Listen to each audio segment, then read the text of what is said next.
I'm in Kirkwall, the bustling little capital of the Orkney Islands. In this short film, I'll be providing some historical background, showing you the sights, and also meeting up with local creatives Judith and Jane Glue.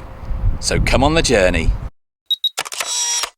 Kirkwall is a corruption of the Old Norse word Kirkjavar, meaning church bay. In the early days, boats would anchor here in the Peary Sea, but as the settlement grew, expansion was needed. Today's harbour receives cruise ships during the summer season, the Northlink ferry to Shetland, and is also the starting point for ferries to the North Isles.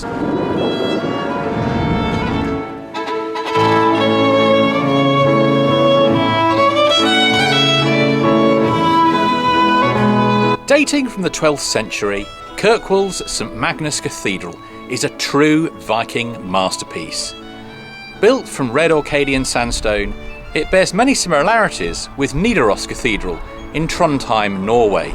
Who better to describe it than Orkney's most famous man of words, George Mackay Brown. Here is magnificence, power, glory, adventure, sanctity. In the cathedral, as well as the tomb of St Magnus himself, you'll find the bell from HMS Royal Oak, sunk in 1939 in Scapa Flow, and also the tomb of Orkney's most famous Arctic explorer, John Rae. I wonder if he ever felt as comfortable as this on his polar expeditions. The centre of Kirkwall follows the ancient street pattern, but these days you'll find Orcadian jewellery stores, delicatessens, artisan cafes, bookshops and knitwear stores. Facing the cathedral for over 40 years, you'll find a Kirkwall institution. And I was lucky enough to speak to Judith Glue herself. I'm Judith Glue and I own a shop in Kirkwall in front of the cathedral. Been here for 40 years. And you're really committed to local designers and local produce, aren't you, Judith?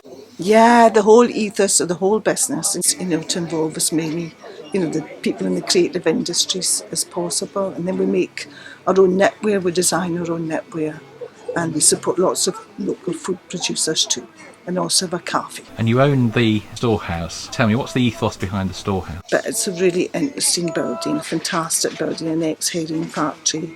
So, it was B-listed, so it's a huge conversion. And the building itself was totally built out of recycled materials, so we took all those materials out and put them back in again. And I take it the food is as good as the design. Yeah, exactly. It's all about the staying and having fantastic food, and there's all local produce there as well.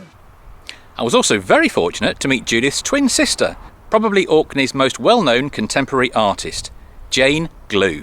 Jane, your artwork is synonymous with Orkney. What gives you the inspiration? The nature and light, really. The light's really good here. When you talk about the colour and the light in Orkney, why is it different? I think it's probably the open skies.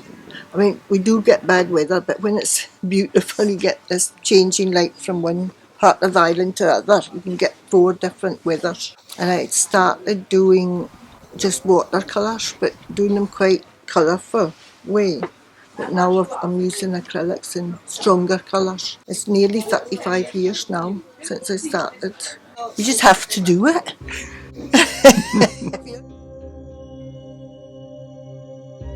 Kirkwall's most famous export is undoubtedly Highland Park whisky. The distillery has been here since 1798, constantly winning awards for its smoky sweetness and its balance of heather, honey, spicy fruitcake and peat smoke. Tours can be booked in advance, and the shop is a great place to discover special editions. Here's a little beauty that I bought on a previous visit, and which I still haven't dared to open. It may have the international fame, but Highland Park is not the only local distillery.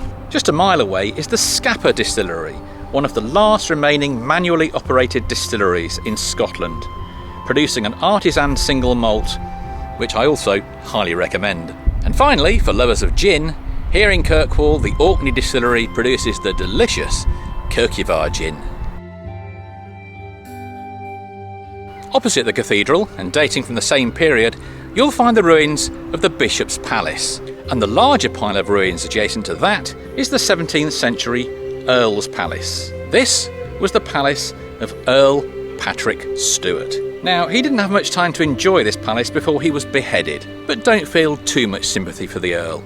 This extravagant palace cost an absolute fortune, and it was his ill-treated subjects that paid the price.